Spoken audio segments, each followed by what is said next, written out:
여호와의 말씀이 내게 임하여 이르시되 인자야 너는 내 민족에게 말하리라. 가령 내가 칼을 한 땅에 임하게 한다 하자. 그 땅 백성이 자기들 가운데 하나를 택하여 파수꾼을 삼은 사람. 그 사람이 그 땅에 칼이 임함을 보고 나팔을 불어 백성에게 경고하되 그들이 나팔 소리를 듣고도 정신 차리지 아니하므로 그 임하는 칼에 제거함을 당하면 그 피가 자기의 머리로 돌아갈 것이라. 그가 경고를 받았던 자기 생명을 보존하였을 것이나 나팔 소리를 듣고도 경고를 받지 아니하였으니 그 피가 자기에게로 돌아가리라.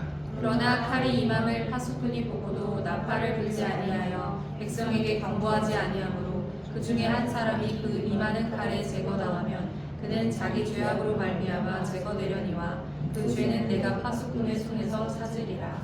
인자야 내가 너를 이스라엘 족속의 파수꾼으로 삼음이 이와 같으리니 그런즉 너는 내 입의 말을 듣고 나를 대신하여 그들에게 경고할지어다. 가령 내가 악인에게 이르기를 악인아 너는 반드시 죽으리라 하였다 하자. 내가 그 악인에게 말로 경고하여 그의 길에서 떠나게 하지 아니하면 그 악인은 자기 죄악으로 말미암아 죽으려니와 내가 그의 피를 내 손에서 찾으리라. 함께 읽겠습니다. 그러나 너는 악인에게 경고하여 돌이켜 그의 길에서 떠나라. 그가 돌이켜 그의 길에서 떠나지 아니하면 그는 자기 죄악으로 말미암아 죽으려니와 너는 내 생명을 보존하리라. 아멘. 아멘. 오늘은 파수꾼의 일을 감당하는 것, 파수꾼의 영성을 감당하는 것이라는 제목으로 하나님 말씀 받겠습니다. 파수꾼의 영성을 감당하는 것이라는 제목으로 하나님 받겠습니다. 자, 우리 좌우협사랑 인사드렸습니다. 잘하셨습니다. 오늘도 잘하셨습니다. 여러분 잘하셨습니다. 네, 잘하셨고요. 또 다시 한번 고백합시다. 사랑합니다. 사랑합니다. 사랑합니다. 여러분 사랑합니다. 사랑합니다. 네, 사랑합니다. 네. 여러분 어떻게 지난 한 주간 잘 보내셨어요? 지난 한 주간은 우리 주님이 함께 하시면 모든 문제와 모든 상황은 뭐라 그랬습니까? 우리의 밥이다, 먹이다 라고 했어요. 네, 맞아요. 그래요. 어떻게 세상에서 세상을 밥 삼아 먹이 삼아 이렇게 잘 보내셨습니까? 네. 우리 정말 주님과 함께함으로 동행함으로 이 세상에서 살아갈 때 모든 문제나 모든 것이 우리의 밥이고 먹이임을 기억하면서 살아가실 간절히 소망합니다. 어떤 설교를 들었는데요. 그 설교의 내용에서 나온 내용입니다. 저는 설교를 듣다가 혹시나 좋은 내용이 있으면 잠시 멈추고 그것들을 적거나 다시 보거나 적지 못할 경우는 다시 보거나 녹취를 해서 자료를 모으고 설교를 평소에도 좀 이렇게 준비하는 그런 경향이 있거든요. 그때 나온 내용입니다. 6.25 전쟁이 끝난 직후 비무장지대는 연일 건열적인 총소리가 끊이질 않았습니다. 적군도 아군도 자기들의 땅을 보호하기 위해 총소리가 자주 들리곤 했습니다. 우리 아군도 비무장지대에서 적군이 내려오지 못하도록 방어막을 설치하고 있었습니다. 이때 적군들의 동태를 파악하고 우리 아군을 보호하기 위해 보초를 세웠습니다. 그리고 우리 아군들은 밤이 되어 잠을 청했습니다. 그러나 보초병이 졸았습니다. 적군이 내려와 보초병의 목을 잘라가고 우리 군인 12명을 급습하여 모조리 죽이고 도망갔습니다. 보초병의 나태와 실수로 인하여 모든 병사들이 죽고 말았습니다. 이런 종류의 사건들이 전방에서는 간혹 있었습니다. 그래서 보초병의 역할은 매우 귀중합니다 라고 했어요. 그래서 전우의 생명을 살리기도 하고 죽기에도 할 수 있기 때문입니다 라고 얘기하면서 말씀을 시작했던 것 같습니다. 성경에도요 보면 보초병과 같은 똑같은 단어가 있어요. 그게 뭐냐면 파수꾼이라는 단어입니다. 오늘 본문에 나온 파수꾼이란 뭐냐면 적군의 동태를 파악하고 아군을 보호하는 자들입니다. 이스라엘의 파수꾼은 이스라엘 백성들을 영적으로 하나님과의 관계를 설정해주고 또 불신의 세상이 도전해 올 때마다 경종을 울리며 영적으로 준비시키는 사람이에요. 우리가 예수님을 조금 먼저 믿고 또 예수님을 믿고 신앙생활을 하고 있다면 다른 사람들보다 먼저 하고 있다면 영적으로 조금 앞서간다고 한다면 그리고 우리는 내 삶의 영역에서 영적인 파수꾼이 되는 거예요. 그리고 내가 있는 공동체에서, 내가 있는 그 처소에서, 내가 살아가고 있는 그곳에서 영적인 파수꾼이 되는 겁니다. 내가 좀 더 먼저 된 사람이라면, 믿음이 좀 더 크다라 한다면, 그 판단은 하나님께서 하시겠지만 어쨌든 리더로서는 어떤 부분에 있어서 신앙생활을 먼저 했다라면 나는 영적인 파수꾼이다 라는 것입니다. 집안에서도 마찬가지예요. 먼저 믿었으면 영적인 기둥이고 영적인 파수꾼이고 영적인 아비와 같아요. 직장에서 내가 먼저 믿는 사람이라면 내가 영적인 파수꾼이라는 거예요. 공동체에서 먼저 믿고 신앙생활을 조금 더 앞서 한다면 내가 그 모든 것에서, 내가 속해 있는 그 모든 것에서 영적인 파수꾼이라는 거죠. 오늘 본문의 7절에 이스라엘 백성에게 에스겔을 파수꾼으로 세워줬다는 것을 봅니다.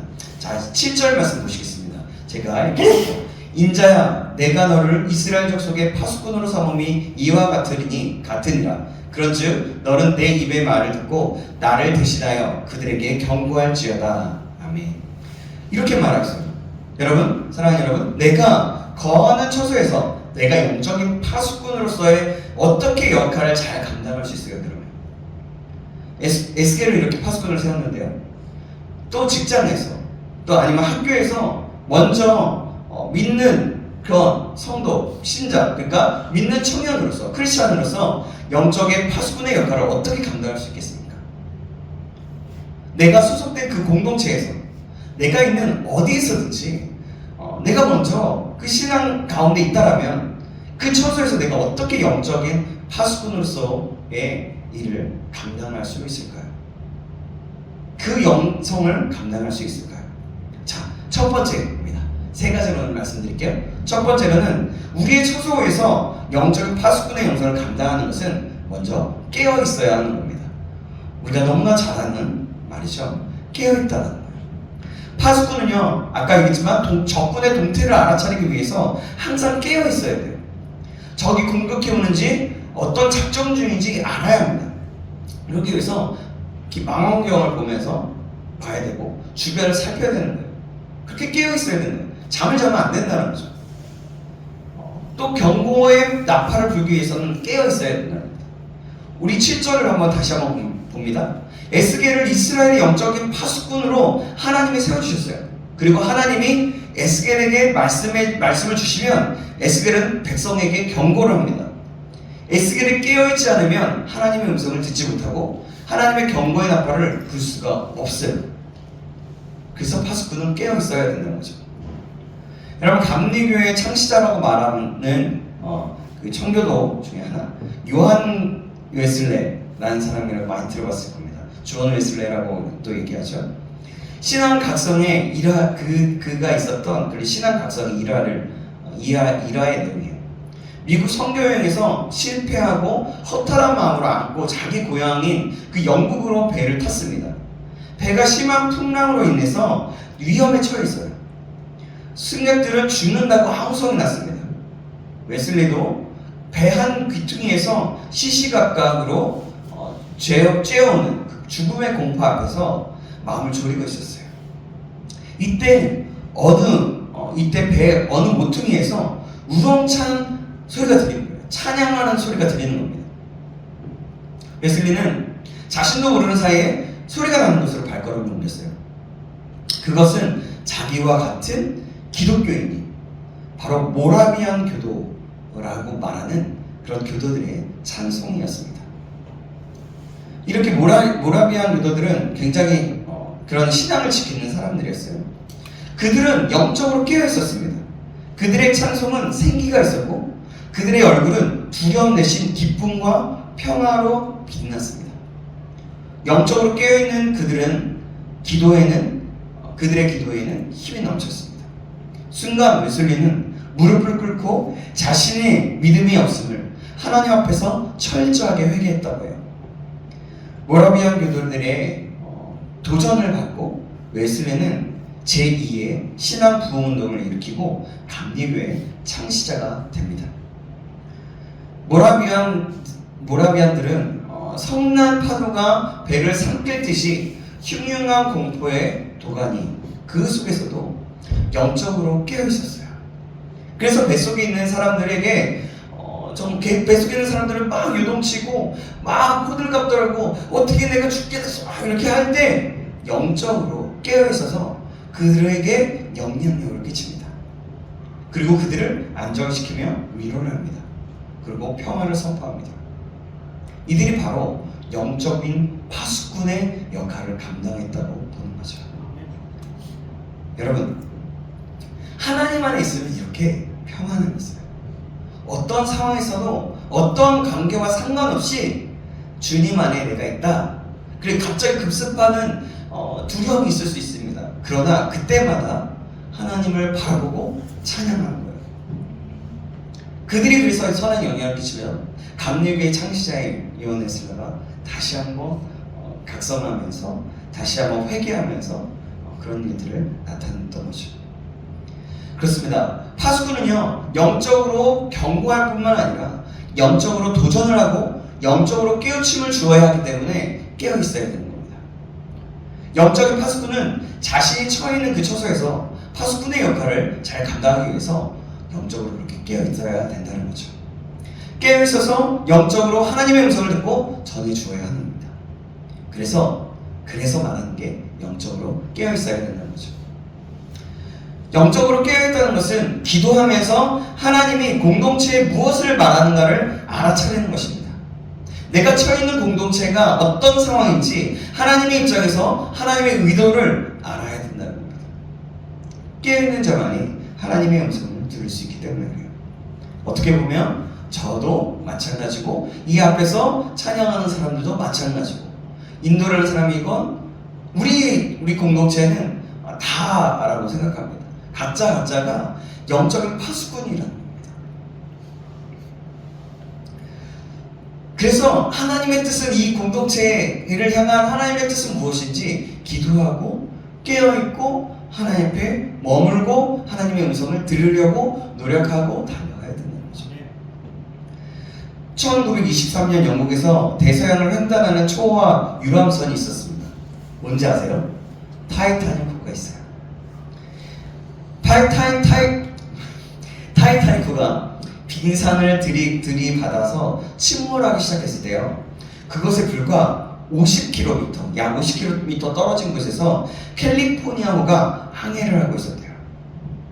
사고 현장으로부터 채 1시간도 걸리지 않는 가까운 거리였습니다. 배가 기울기 시작하자 타이타닉호 무선사들은 필사적으로 구조 요청을 했습니다. 그렇게 보낸 거예요. 그런데 캘리포니아호에도 무선사 한 사람이 있었지만 그는 무전기를 꺼놓고 잠에 들었다는 겁니다. 만약 그 무선사가 무전기를 켜놓고 있었더라면 타이타닉호의 참사는 없지 않았을까요? 무선사 한 사람의 그 무책임함이 생명을 구출할 기회를 놓치게 된 거죠.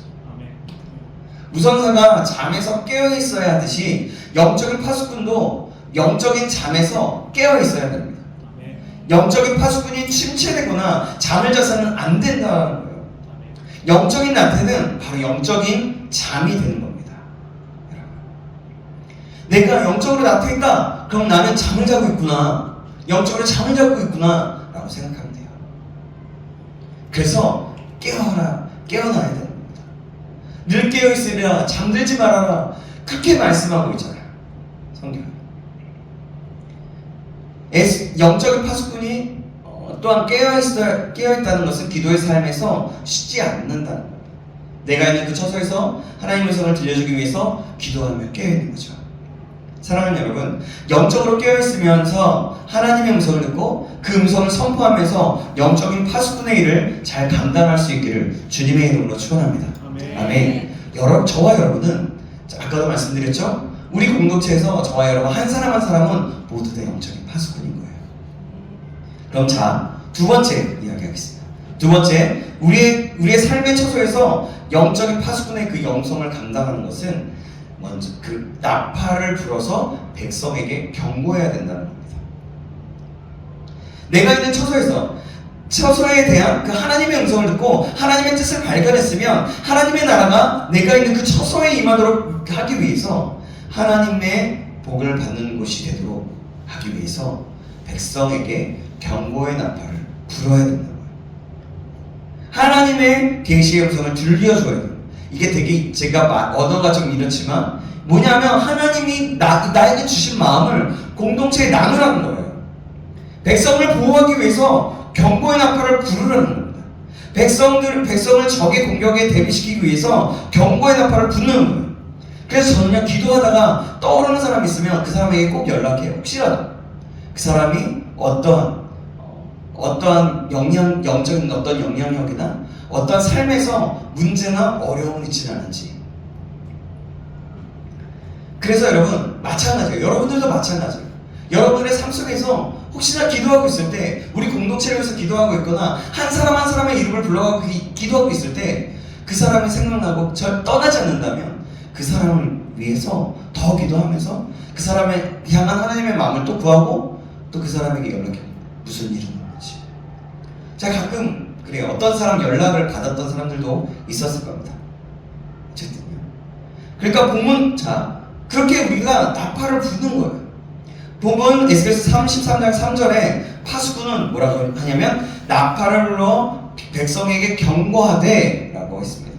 7절에도 너는 내 입의 말을 듣고 나를 대신하여 그들에게 경고할지어다 라고 했어요. 그러나 6절에 보면 파수꾼이 경고하지 않으면 책임을 묻겠다고 말씀합니다. 6절 말씀 같이 한번 해볼게요. 자, 6절 말씀입니다. 같이 시작. 그러나 칼이 임함을 파수꾼이 보고도 나팔을 불지 아니하여 백성에게 경고하지 아니하므로 그 중에 한 사람이 그 임하는 칼에 제거당하면 그는 자기 죄악으로 말미암아 제거되려니와 그 죄는 내가 파수꾼의 손에서 찾으리라. 아멘. 뭐예요? 파수꾼에게 책임을 물겠다는 거예요. 묻겠다는 거죠. 영적인 파수꾼의 역할도 마찬가지인 거예요. 경고의 나팔을 불어야 됩니다. 공동체에서 내가 영적인 책임자라는 그런 마음을 가져야 되는 거예요. 책임을 잘 감당하지 못할 때 하나님 우리에게 그 책임의 소재를 묻겠다는 말입니다. 사랑하는 여러분, 그거예요. 한 사람만 우리 공동체에서 우리 청년 구루터기 청년부 그 공동체에서 저만이 파수꾼이 아니라는 겁니다. 우리 모두 한 사람 한 사람이 파수꾼이 되어서 서로를 살피고 돌아보아 서로 사랑함으로 서로 경고의 나팔 또 서로 격려의 나팔을 불어주면서 세워주고 함께 나가야 된다는 겁니다. 그렇지 않으면 그 책임을 그 파수꾼에게 묻겠다는 거죠. 여러분에게 그 책임, 저와 여러분이 한 사람 한 사람이 그런 책임감을 가질 수 있기를 주님의 이름으로 축원합니다. 아멘. 그러할 때 공동체는 성장하기 시작하는 거예요. 양적인 거는 둘째고요. 첫 번째로는 공동체 안에 있는 한 사람 한 사람이 하나님을 찾고 하나님을 인격적으로 만나고 하나님을 볼 수 있게 된다는 겁니다. 우리 기독교 역사에서 전도를 잘하기로 잊지 못할 목사님이 계세요. 최봉성 목사님이라고 있다고 합니다. 저는 그 내용을 좀 발췌한 거군요. 최봉성 목사님이라고도 불리는데요. 이 목사님은 공부는 많이 못한 분이지만 전도에 매우 열심이신 분이었습니다. 이 최봉성 목사님이 어느 날 버스 속에서 예수님을 믿으세요, 예수 믿으세요 하고 전도를 하는데 마침 신학교 교수님이 유명한 분이셨어요. 그때 당시에 최필근 목사님이 그 버스에 타고 있었대요. 물론 최봉성 목사님도 그 교수님인 최필근 목사님을 알아보았다고 해요. 그런데도 짐짓 최필근 목사님 앞에 다가가서 예수 믿으세요 라고 말한대요. 최필근 목사님이 조금 어이가 없으셨던 것 같아요. 그래서 최봉성 목사, 나 최필근 목사요. 최필근 나 교수라고, 교수라고까지는 아니지, 최필근 목사라고 얘기한 거예요. 그렇게 눈을 크게 뜨는데 최봉성 목사님이 이렇게 얘기했다는 거예요. 아랑곳하지 않고 벙어리 교인이구만 이렇게 얘기했다는 거예요. 뭐냐면 어떻게 예수님을 믿는 사람이 말이 없느냐는 거예요. 그러니까 물은 말이 없으면 벙어리 신자와 같다는 겁니다. 이 말은 무슨 말이냐면 파수꾼이 경고의 나팔을 불어야 할 때 불지 않으면 벙어리라는 거예요. 선포하지 않는 파수꾼은 아무 쓸데가 없다는 겁니다. 오히려 파수꾼의 책임의 소재를 물을 것이다 라고 얘기하는 겁니다. 그러니까 전도하지 않는 그 크리스찬에게 이런 말을 하는 거죠. 그 전도자 대신 목사님. 그런 의미로 벙어리구만 얘기했다는 거죠. 8절을 보면 가령 악인이 죽을 것이라는 그 하나님의 음성이 있었는데 그 음성을 백성에게 경고하지 않아서 악인이 죽었다면 그 책임이 파수꾼에게 있더라고요. 그러나 경고했는데 악인이 돌아서지 않아서 악인이 죽었다면 그 책임은 파수꾼에게는 없는 거예요. 자, 9절의 말씀 보시겠습니다. 제가 읽겠습니다. 그러나 너는 악인에게 경고하여 돌이켜 그의 길에서 떠나라고 하되 그가 돌이켜 그의 길에서 떠나지 아니하면 그는 자기 죄악으로 말미암아 죽으려니와 너는 내 생명을 보전하리라. 우리가 가정에서 영적인 파수꾼의 역할을 감당하기 위해서는 그 가정을 향한 하나님의 음성을 선포해야 되는 겁니다. 공동체에서 영적인 파수꾼의 일을 감당하기 위해서는 그 영성을 감당하기 위해서 더 이상 타락의 길로 가지 않도록 하기 위해서 돌아서라는 경고를 해야 된다는 겁니다. 이렇게 영적인 영향력을 행사해야 됩니다. 그렇다고 그거 죄야! 하지마! 소리를 지르려는 게 아니에요. 지혜롭게 하나님이 주신 마음을 가지고 때로는 그 사람이 안 들을 수 있잖아요. 그 사람이 화를 낼 수도 있잖아요. 그러니까 지혜롭게 하나님의 지혜를 구하면서 그거 잘못된 그 얘기를 잘못된 예전 나는 이런 것 같아요.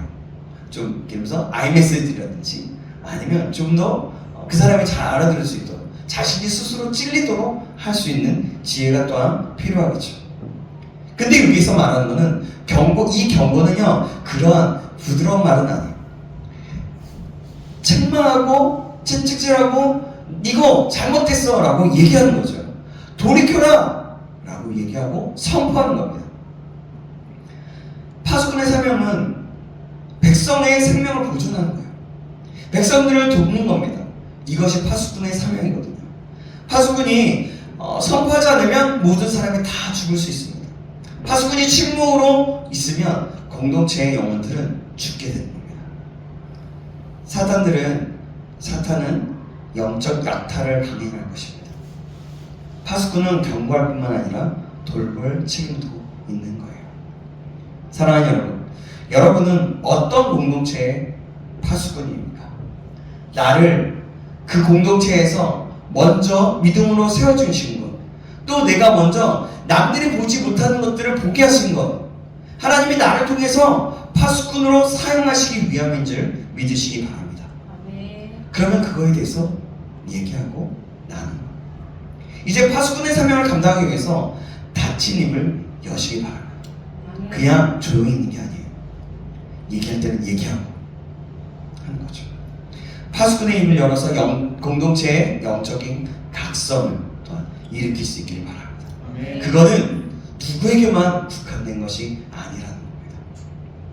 신앙의 장을 자고 있는 영혼들을 그렇게 권고하면서 나팔을 불면서 그 신앙을 깨우치는 우리의 입술과 우리의 마음과 행동을 통해서 깨우치게 되는 역사가 있기를 주님의 이름으로 축원합니다. 그럼 세 번째입니다. 우리의 삶의 처소에서 영적인 파수꾼의 영성을 감당하는 것, 그것은 희생을 각오해야 됩니다. 파수꾼을 성벽 위에 세우게 돼요. 그죠? 맨 위에서 멀리 볼 수 있게. 백성들의 생명을 보존하기 위해서는 성벽 위에 서 있습니다. 파수꾼은 백성들에게 살 길을 제시하여 주게 됩니다. 상황의 위험에 처해 있으면 살 수 있도록 준비시켜 주고요. 또 영적인 파수꾼은 자신이 있는 처소에서 경고할 뿐만이 아니라 공동체의 일원을 보호하는 것. 계속 반복하죠. 위험 상황을 살 길을 제시하고 준비시키는 거죠.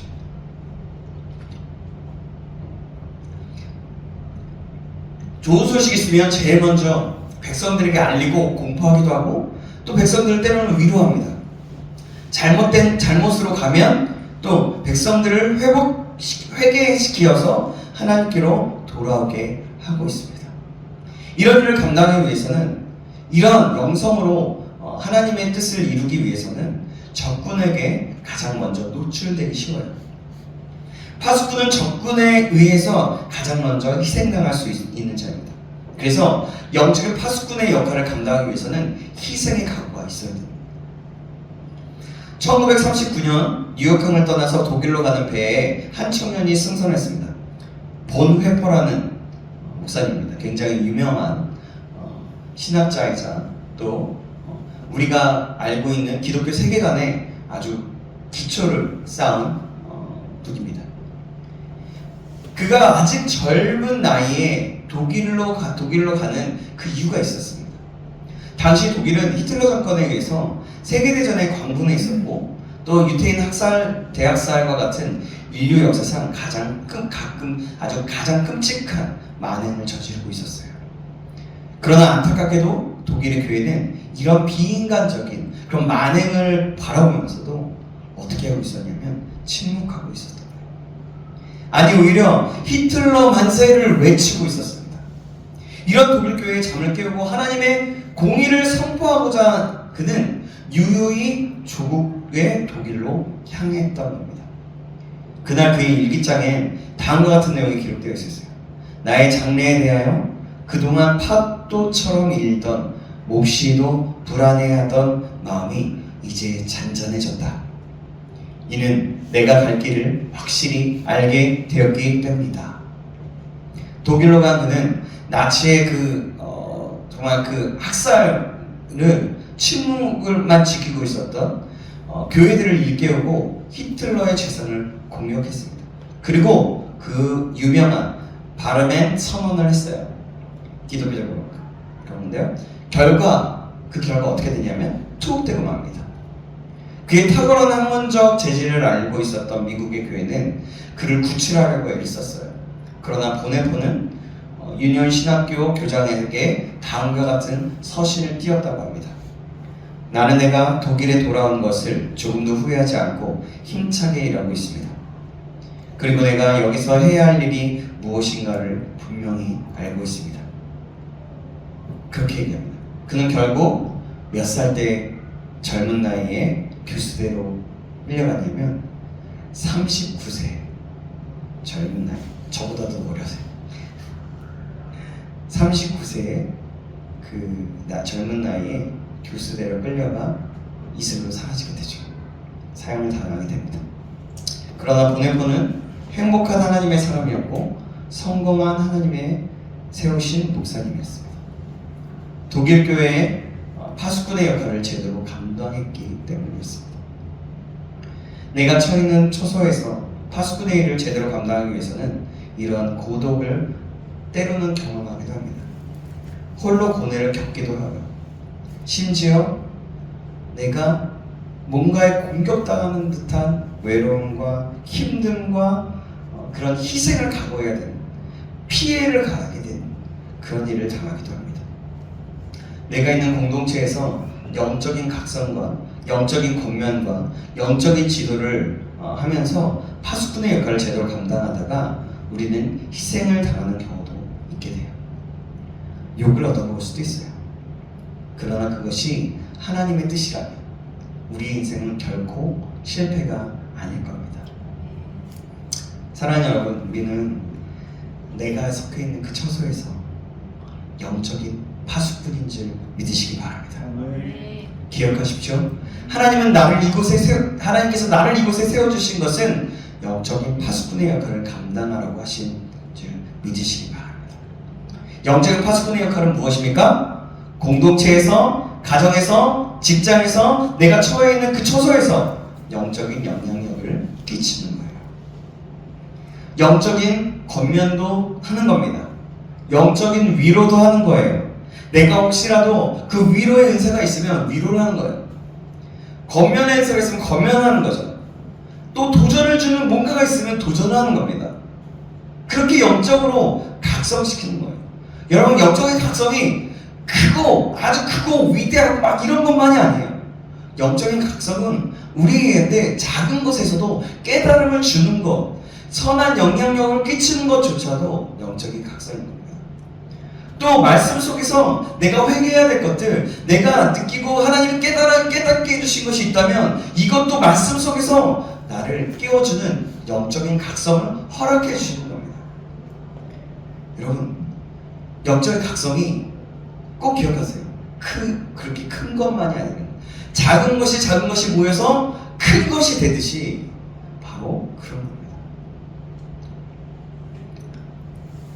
그러기 위해서 우리가 어떻게 해야 돼요? 깨어 있어야 돼요. 기도하면서 하나님의 음성을 듣고 하나님의 말씀하시는 것들을 듣고 또 하나님의 지도를 받는 거죠. 이 말씀을 또한 말씀을 들으면서 지도를 받는 겁니다. 하나님으로부터 영적인 힘을 얻어서 이렇게 그 역할을 감당해야 하는 겁니다. 그러나 여러분, 이렇게 영적인 파수꾼의 역할이 쉬울까요? 쉬울까요? 예, 어렵습니다. 사실 우리가 사는 세상은요, 그렇게 녹록지가 않아요. 내가 사는 세상은 아무리 내가 노력해도 바뀌지 않을 것 같습니다. 내가 있는 이 작은 내가 뭘 알겠어? 라고 생각하게 돼요. 그 세상의 힘은 억눌리는 그 힘과 파워는 굉장합니다.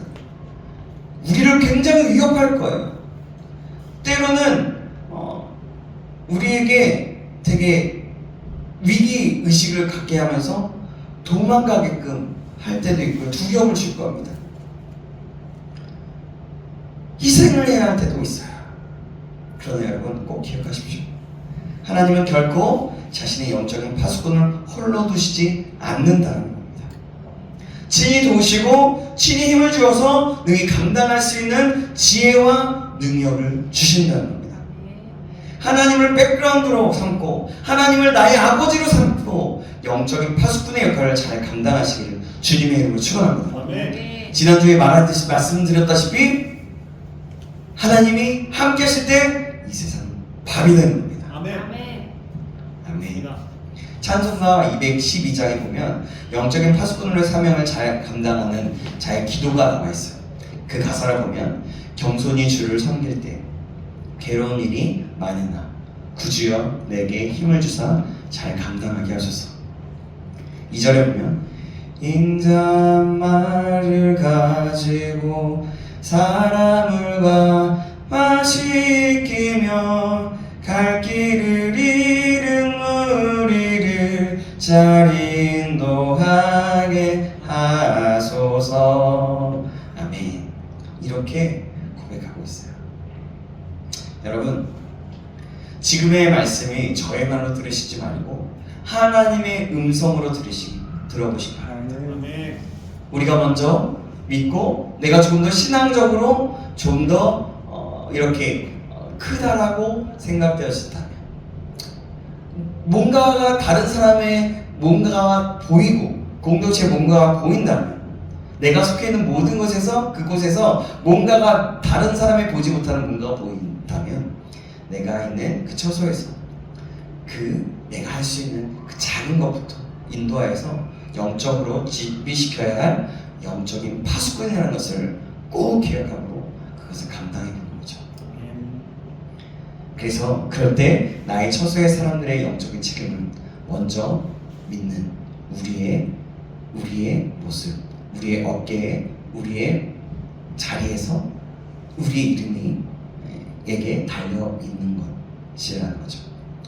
위험과 심판이 닥쳐도 만약에 입을 다물고 있다면 그는 파수꾼의 자격이 없는 겁니다. 이제 우리가 가정과 또 직장과 또 알바나 여러 가지 부분 그런 작은 공동체에서 영적인 파수꾼으로 다시 한번 하나님의 뜻을 깨어 있어서 하나님의 뜻을 그곳에서 선포하는 영적인 파수꾼으로 있기를 다시 한번 주님의 이름으로 축원합니다. 그래서 그 역할을 감당하여서 그래 너는 내 파수꾼의 역할을 잘 감당하구나. 사랑한다. 착하고 충성된 종아. 내가 너에게 더 많은 것들을 맡기고 너에게 더 많은 것을 주겠다. 너 하나로 하여금 1000명을 감당할 만한 힘을 줄 거다.